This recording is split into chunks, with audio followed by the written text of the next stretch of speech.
कभी कभी जीवन में इस कदर हम परेशान हो जाते हैं कि बाहर निकल ही नहीं पाते। एक के बाद एक उलझने हमें फंसाती ही चली जाती है, एक अंधेरे कुएं की तरफ ले जाती है।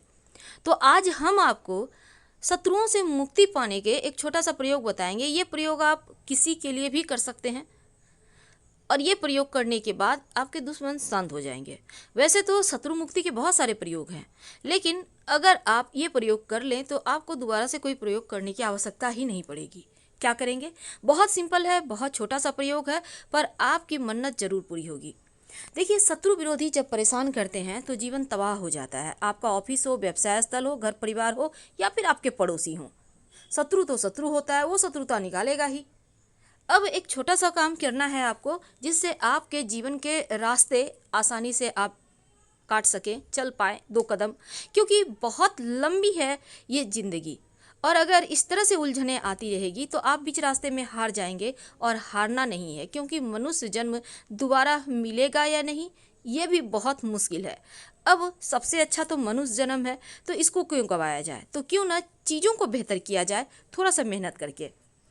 तो चलिए एक सिंपल सा प्रयोग हम आपको बताएंगे। आपको चाहिए होगा एक सफ़ेद कागज़। सफ़ेद कागज़ आपके सबके पास होगा।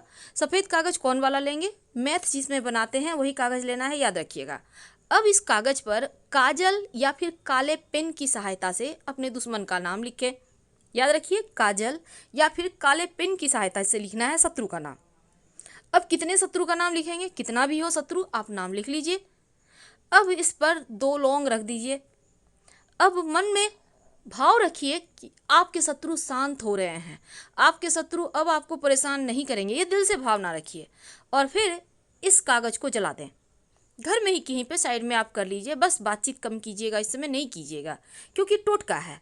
अब इस जो जला लिया आपने, जब वो ठंडा हो जाए तो राख हो गया। राख को आप एक जगह इकट्ठा कर लें। अब एक नींबू लें, नींबू को कट करें, आधा कर लें।